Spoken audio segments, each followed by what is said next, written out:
देखो साहब ये टाइटैनिक था 1912 में, यही डूबा था, देखो पूरा खंडहर हो गया। लोग कहते थे हाँ भाई क्या खंडहर हुआ है। ऐसा समझ लो 1 लाख हाथी आपके ऊपर खड़े हो गए हैं। कितने?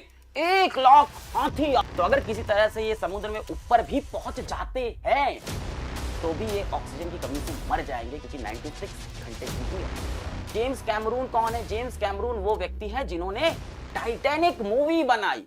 जय हिंद, मेरा नाम है अलक पांडे और आज हम बात करेंगे टाइटन सबमर्सिबल के ऊपर। ये जो टाइटन सबमर्सिबल का भी हादसा हुआ है, ये इंटरनेट पे बहुत फेमस हो रहा है।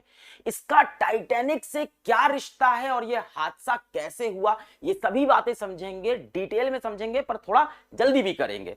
तो सबसे पहली बात होती है कि ये सबमर्सिबल क्या होता है। सबमरीन तो सुना है, सबमर्सिबल क्या चीज है? तो यार सबमर्सिबल क्या होता है? एक छोटा सा पनडुब्बी समझ लो, छोटा सा जहाज जो समुद्र में पानी के अंदर तक जाता है, उसको बोलते हैं सबमर्सिबल।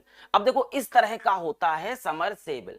अब इसमें होता क्या है कि इसमें कुछ लोग बैठ के समुद्र के अंदर जाते हैं और अंदर जाके जीव जंतुओं को देखते हैं कि भाई समुद्र के अंदर कैसे जीव जंतु हैं, है ना। एक्वेटिक लाइफ देखते हैं अंदर की कैसी एक्वेटिक लाइफ है। इसकी साइज ना बहुत छोटी होती है, इसमें 3 से 4 लोग आते हैं, 4 से 5 लोग, इससे ज्यादा लोग इसमें नहीं आते। और ऐसा भी नहीं लेटने वगैरह की जगह है, इसे बैठने भर की जगह होती है, बैठ के ही जाना होता है। अच्छा, इसके पास ना खुद का एक इंजन भी होता है। अब भाई जाहिर सी बात है, कार है, स्कूटर है, कोई भी गाड़ी, उसमें इंजन तो होगा ही। तो इसमें भी अपना इंजन होता है, इसका भी खुद का मोटर होता है, उसी से ये चलता है। कई बार ये बैटरी से चलता है। अब आज का जमाना तो इलेक्ट्रॉनिक व्हीकल का हो ही गया है, तो कई बार ये बैटरी से चलता है, कई बार ये तेल वगैरह से चलता है। पर ये इतना छोटा होता है ना कि ये 7-8 घंटे से ज्यादा समुद्र के अंदर नहीं रह सकता है ना। इतनी ज्यादा इसके अंदर तेल आप भर ही नहीं सकते हो कि ये 7-8 घंटे से ज्यादा की ट्रिप कर सके। अब इसको कंपेयर कर देते हैं सबमरीन से। तो देखो यहाँ पे एक सबमरीन है, भारत माता की जय, और यहाँ पे क्या है, एक सबमर्सिबल है। अब जो सबमरीन होती है वो बहुत बड़ी होती है, इसमें सैकड़ों लोग बैठ सकते हैं। वहीं देखो जो सबमर्सिबल होता है छोटा सा होता है, इसमें क्या 4-5 लोग बैठे हुए हैं, लेटने की जगह भी नहीं है। अच्छा, जो सबमरीन होती है इसके अंदर बहुत सारा तेल होता है, बहुत सारा ऑक्सीजन होता है। ये महीनों महीनों के लिए पानी के अंदर चल सकता है ना भाई। ये तो युद्ध वगैरह में इस्तेमाल होता है। महीने महीने के लिए छुपे हुए हैं, पानी के अंदर बैठे हुए हैं, जैसे ही दुश्मन सामने दिखा दाग दिया गोला। तो ये तो भाई महीने महीने के लिए अंदर चलता है पानी के। इसकी बात करें 7-8 घंटे के लिए ही पानी के अंदर रह सकता है। इतना ही तेल इसमें आप रख सकते हो कि 7-8 घंटे में तेल खत्म हो जाता है। अब एक बड़ा डिफरेंस इन दोनों में समझो कि ये जो सबमरीन होता है ये खुद ब खुद संचालित होता है, खुद से पानी के अंदर चला जाता है, पानी के ऊपर फ्लोट भी करता है, इसको किसी और की जरूरत नहीं, आत्मनिर्भर है भाई। पर अगर हम बात करें सबमर्सिबल की तो इसको हमेशा जरूरत होती है एक मम्मी की, उसको हम लोग बोलते हैं मदरशिप की, इसको जरूरत होती है, एक माता की जरूरत होती है, कि छोटा सा है। मदरशिप क्या होता है? अब मान लो हमें सबमर्सिबल से समुद्र के अंदर कहीं जाना है, तो हम भाई समुद्र के किनारे से तो इसको थोड़ी डाल देंगे कि समुद्र के किनारे से इसको इसमें बैठ गए और कूद गए, तब काम नहीं हो पाएगा, वैसे नहीं चल पाती। तो हम क्या कहते हैं, समुद्र के किनारे पे सबमर्सिबल को उठाते हैं, उठा के रख लेते हैं अपने एक बड़े से जहाज पे, जिसको हम बोलते हैं मदरशिप। और फिर मदरशिप को लेके चलते हैं समुद्र में उस जगह जहां हमें नीचे समुद्र के तल तक जाना है, उस जगह तक चलते हैं। वहां पे मदरशिप अपने बच्चे को बोलती है जा बेटा तू समुद्र के अंदर घूम फिर के आ जा, पर 7-8 घंटे में एक बार लौट आइयो, क्योंकि या तो तेरी ऑक्सीजन खत्म हो जाएगी या तो तेरा तेल खत्म हो जाएगा, तो आते रहियो, मेरे से मिलते रहियो। तो ये जो मदरशिप होती है, ये सबमर्सिबल मान लो इस तरह समुद्र के अंदर जा रहा है, तो मदरशिप हमेशा इसके ऊपर होती है कि नीचे देखते रहे बेटा कहां है, दिख रहा है कि नहीं दिख रहा है। अब बात करते हैं ओशियन गेट कंपनी की। ओशियन गेट वो कंपनी है जिसका ये टाइटन सबमर्सिबल था जिसका हादसा हुआ है, ठीक है। तो ओशियन गेट अमेरिका की एक प्राइवेट कंपनी है, 2009 में इसकी स्थापना हुई थी। और ये क्या करती है, इस तरह के छोटे छोटे सबमर्सिबल बनाती है। कितना बढ़िया, देखो यहाँ पे ग्लास लगा, इसी में से ऐसे मुंह लगा के देखना है, ऐसे छोटे छोटे सबमर्सिबल ये बनाती है। पर्यटकों से मोटा पैसा लेती है ना, टूरिस्ट से मोटा पैसा लेती है, पर्यटकों से भरपूर पैसा लेती है, और फिर कहती है चलो हमारे सबमर्सिबल में बैठो, तुमको समुद्र के नीचे घुमा के लाते हैं। क्या देखोगे समुद्र के नीचे? अजीब अजीब तरह की मछलियां दिखेंगी, अजीब अजीब तरह के केकड़े दिखेंगे, अजीब अजीब तरह की वेल वगैरह दिखेगी, हो सकता है। पर आजकल ना लोगों का इंटरेस्ट किसी और चीज में है।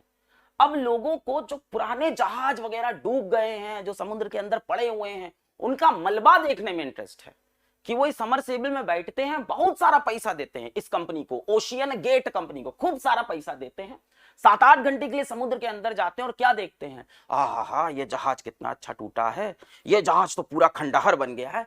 अमीर लोग के अमीर शौक है। अब बताओ कौन सा जहाज का मलबा देखने में आपका भी इंटरेस्ट होगा। मान लेते हैं आपके बैंक अकाउंट में करोड़ों रुपए हैं, करोड़ों रुपए लगते हैं यहाँ पे, अगर आपके बैंक अकाउंट में करोड़ों रुपए हैं तो आप कौन से जहाज का मलबा देखना चाहोगे? एकदम सही पकड़े, एक ही जहाज होता है जिसका मलबा हम सबको देखना होता है और वो होता है हमारा टाइटैनिक, है ना। तो टाइटैनिक का मलबा देखने की डिमांड पूरे विश्व भर में बहुत ज्यादा थी। अब ओशियन गेट को दिख गया ये चीज, उसने कहा यहां अच्छा धंधा है, अच्छा बिजनेस है। तो उसने क्या किया कि अपने एक समरसेबल का नाम ही रख दिया टाइटन। इसका नाम क्या रख दिया? Titan submersible. और जो टाइटन समरसेबल था ये समुद्र के अंदर जाता था लोगों को टाइटैनिक का मलबा दिखाने के लिए। तो देखो साहब ये टाइटैनिक था, 1912 में यही डूबा था, देखो पूरा खंडहर हो गया। लोग कहते थे हाँ भाई क्या खंडहर हुआ है, हाँ मजा आ गया देख के टूटा हुआ जहाज, अब तो सुकून हो गया। तो ऐसे शौक है लोगों के। एक अजीब सी बात है कि जो इसके संस्थापक है थोड़े से वो सनकी हैं, तो बहुत ज्यादा इनोवेशन में विश्वास रखते हैं कि कुछ नया करते हैं, कुछ नया बदलते हैं। अब आप पकड़ ले हो शायद इसी वजह से एक्सीडेंट हुआ। देखो ऐसा दिखता है अंदर, ये हैं संस्थापक, ये हैं इसके फाउंडर, यही हैं इसके मालिक कंपनी के ओशियन गेट के, और पायलट भी हैं। देखो ऐसा दिखता है, सिर्फ बैठने भर की जगह होती है इसमें, लेटने की नहीं, है ना। लोग जूता वूता उतार के एकदम पलथी मार के बैठ जाते हैं कि चलो भैया चलते हैं समुद्र के अंदर। तो ये जो समरसेबल है टाइटन नाम का, ये समुद्र के अंदर जाता था लोगों को टाइटैनिक का मलबा दिखाने। 2019-20 से ये चीज स्टार्ट हुई है और 2023 तक ये चल रहा था। अच्छा, तो ये एक जगह है, इसको बोलते हैं न्यू फाउंड लैंड। क्या बोलते हैं? New found land. क्या बोलते हैं? न्यू फाउंड लैंड, है ना। ये कनाडा का ही एक आइलैंड है, यहाँ कनाडा है उसी का एक आइलैंड है। यहां से इनको निकलना था और यहां पे पहुंचना था। यहां पे है टाइटैनिक का मलबा, इस जगह पे। कहां पे? North Atlantic ocean. कहां पे? नॉर्थ अटलांटिक ओशियन में है टाइटैनिक का मलबा। तो 16 जून को ये 5 व्यक्ति मदरशिप के ऊपर अपना टाइटन समरसेबल लाद के यहां से न्यू फाउंडलैंड से निकल पड़े और 18 जून को इन लोग पहुंच गए कहां? जहां नीचे जाना था टाइटैनिक का मलबा देखने। पता है कितना नीचे जाना था? लगभग 12,500 से 13,000 फीट नीचे। बहुत गहरा है, लगभग 13,000 फीट नीचे जाके देखना था। बहुत प्रेशर होता है वहां पानी का, तो खतरा तो होता है, खतरा भयानक होता है। अब आते हैं घटना वाले दिन पे। तो 18 जून को जो प्लान है, प्लान सुनो। 18 जून को ये पहुंच गए हैं उस जगह पे जहां नीचे टाइटैनिक का मलबा पड़ा है, जिसके लिए सारा प्लान बना है, जिसके लिए 2-2 करोड़ रुपए दिया है। 18 जून को ये यहां पहुंच गए। सुबह 9:30 बजे प्लान था इनका मदरशिप से अपनी टाइटन समरसेबल को नीचे फेंकने का, सुबह 9:30 बजे का। अच्छा, अब यहां से इनको नीचे जाने में 2 घंटा लगेगा। कितना टाइम लगेगा? 2 घंटा। और नीचे ये 3 घंटा व्यतीत करेंगे, आराम से देखेंगे टाइटैनिक का मलबा। ओहो भाई क्या टूट गया, ये देखो रोज का जूता पड़ा है, कितना सुंदर जूता है, जैक भैया की शर्ट है, ये सब करेंगे ये। तो 3 घंटा लगभग ये यहाँ पे अपना स्पेंड करेंगे। फिर 2 घंटा इनको लगेगा वापस आने में, 2 या 2 से 2.5 घंटा लग जाएगा ऊपर जाने में, ठीक। तो 2 से 2.5 घंटा इनको ऊपर आने में लगा, 2 घंटा नीचे जाने, ऐसा कुछ समय लगा। आप मोटा मोटा पकड़ो, इनको 7 से 8 घंटे की ट्रिप थी इनकी। मोटा मोटा 7 से 8 घंटे इनको समुद्र के नीचे रहना था। अच्छा, पर एक बात ध्यान देना कि सेफ्टी का थोड़ा बहुत ध्यान भी दिया जाता है। तो टाइटैनिक के अंदर, तो टाइटन के अंदर, टाइटन समरसेबल के अंदर 96 आर की ऑक्सीजन सप्लाई थी। कितनी? 96 आर की ऑक्सीजन सप्लाई। कितने लोग के लिए? 5 लोगों के लिए, है ना। 5 लोगों के लिए 96 आर की ऑक्सीजन सप्लाई थी। क्यों भाई? क्योंकि हो सकता है कोई हादसा हो जाए, खो जाए, समय ज्यादा लग जाए, नीचे कहीं फंस जाए, तो फिर राहत वालों को बुला लेंगे, 1-2 दिन में राहत वाले आ जाएंगे, तब तक ऑक्सीजन तो रहनी चाहिए भाई। अच्छा, और बात सुनो, इनके पास कोई खास नेविगेशन टेक्नोलॉजी वगैरह नहीं होती बहुत ज्यादा। इनके पास सिर्फ इतनी टेक्नोलॉजी है कि ये अपने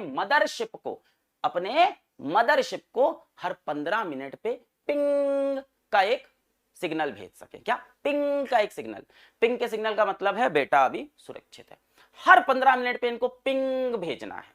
अगर 15 मिनट बाद पिंग का सिग्नल नहीं आया, मतलब खतरा हो गया है, तुरंत ये बुलाएंगे राहत को कि भाई आ जाओ। अच्छा, तो ये क्या भेजते हैं, हर 15 मिनट पे पिंग भेजते हैं अपना एक, ठीक है। अच्छा, अब इनके पास नेविगेशन वगैरह नहीं है, तो ये कैसे नीचे चले? तो ये जो मदरशिप है ये इनको टेक्स्ट मैसेज भेजती है। क्या भेजती है? टेक्स्ट मैसेज भेजती है कि बेटा तू उतर तो गया समुद्र में, अब 4 किलोमीटर से दाएं हो लियो। जी मम्मी ठीक है बेटा, 5 किलोमीटर में बाएं। जी मम्मी ठीक है। अरे मम्मी कितना फोन करोगी, सही चल रहे हैं। तो ये लगातार इनको टेक्स्ट मैसेज करती रहती है, कैसे चलना है, कैसे चलना है, कैसे चलना है, ठीक है। तो ये पूरा प्लान था। एक और खास बात बता देता हूं कि जो टाइटन समरसेबल है ये सिर्फ बाहर से खुल सकती है, ये अंदर से नहीं खुल सकती है। इसको ऐसा बंद किया गया है कि सिर्फ बाहर से खुलेगी। तो अगर किसी तरह से ये समुद्र में ऊपर भी पहुंच जाते हैं तो भी ये ऑक्सीजन की कमी से मर जाएंगे, क्योंकि 96 घंटे की ही ऑक्सीजन है और ये अंदर से इसको खोल नहीं पाएंगे, ठीक है। अब कहानी स्टार्ट होती है सुबह 9:30 बजे से, और देखो ये पूरा कैलकुलेशन कर लो तो लगभग 4:30 बजे शाम के इनको वापस आ जाना था। 9:30 बजे निकलना था, 4:30 बजे वापस आ जाना था। ये निकले 9:30 बजे निकले, इनको ऐसे नीचे फेंका गया, जाओ भैया घूम के आओ, सब बड़े मस्ती में चले गए।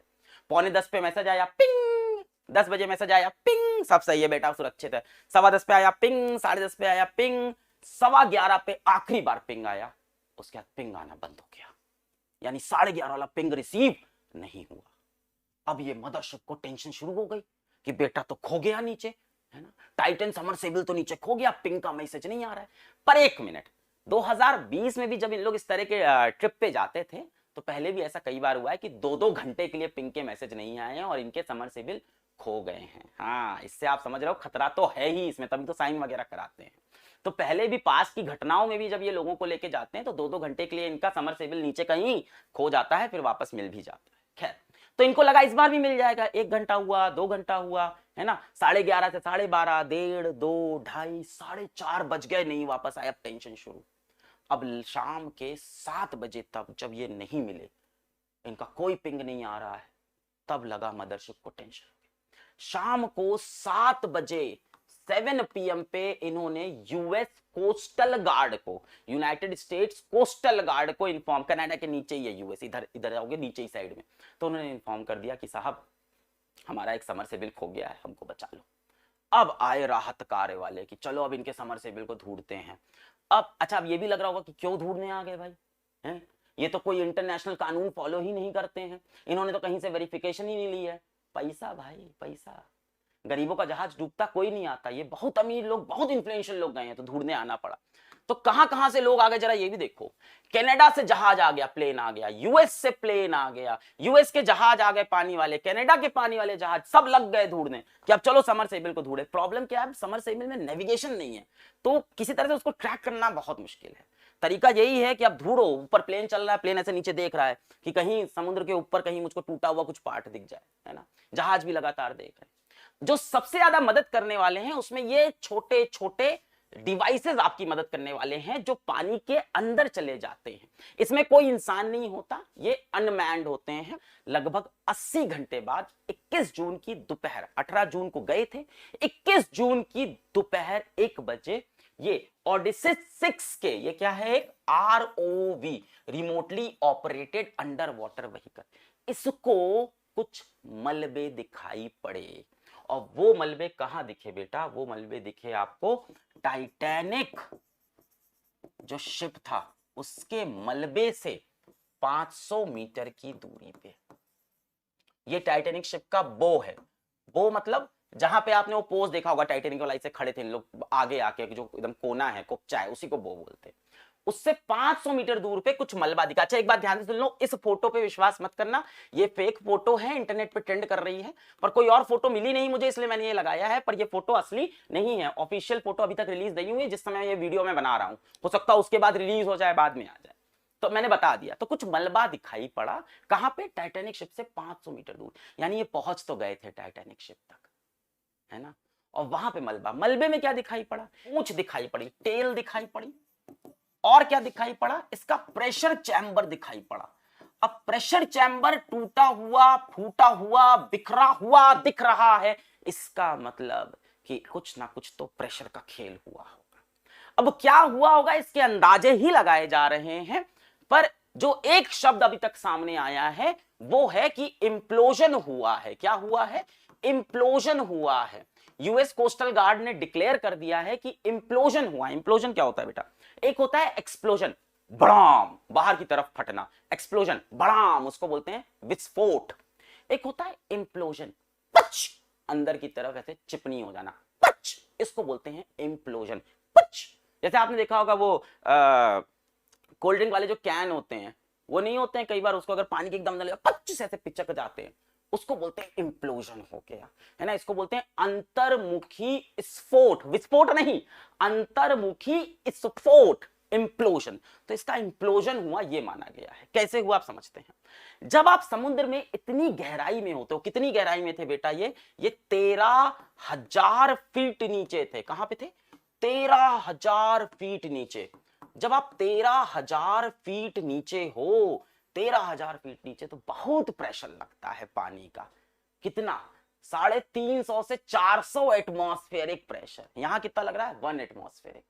बहुत प्रेशर। ऐसा समझ लो 1,00,000 हाथी आपके ऊपर खड़े हो गए हैं। कितने? 1,00,000 हाथी आपके ऊपर खड़े हो गए हैं। पचनी बन जाएगा, पर बनता नहीं है। क्यों? क्योंकि ये ऐसे डिजाइन किए जाते हैं समरसेबल वगैरह, है ना। ये टाइटन समरसेबल भी ऐसा नहीं समझो कि बहुत बेकार था, है ना, क्योंकि इसके पहले दर्जन भर यात्रा कर चुका है। कितने पर्यटकों को ये टाइटैनिक का मलबा दिखा भी चुका है। तो ऐसा भी नहीं कि वीक है, बना था सही। तो कुछ तो दिक्कत थी, खैर सही कह रहे हो। तो क्या किया, इसके अंदर होता है एक प्रेशर चैम्बर। अब बेटा प्रेशर चैम्बर में क्या होता है? हाई प्रेशर पे गैस होती है। क्या होता है? हाई प्रेशर पे गैस होता है। अब देखो बाहर से पानी इसको यूं ऐसे ऐसे ऐसे दबा रहा है, तो अंदर इसके प्रेशर चैम्बर में गैस होती है हाई प्रेशर पे। वो क्या करती है? बाहर ऐसे फोर्स लगाती है, वो बाहर ऐसे दम लगाती है, बाहर ऐसे प्रेशर, है ना। ऐसा समझो कि ऐसा है, हम बाहर से इसको ऐसे दबा रहे हैं। कौन दबा रहा है? पानी। पानी इसको ऐसे ऐसे ऐसे दबा रहा है। अंदर से जो गैस है हाई प्रेशर पे, वो बाहर की तरफ यूं धक्का लगा रही है, और ऐसे ही इक्विलिब्रियम बना रहता है और ये स्टेबल रहता है। पर मान लो इसमें कोई एक छोटा सा छेद हो गया, कहीं एक नट वगैरह खुल गया, कुछ इसमें कहीं कंकड़ पत्थर, कुछ भी एक छोटा सा छेद, जैसे ही गैस बाहर की तरफ प्रेशर लगा रही है, जैसे ही छोटा छेद हुआ, गैस अरे भैया छेद, सारी गैस बाहर निकल गई।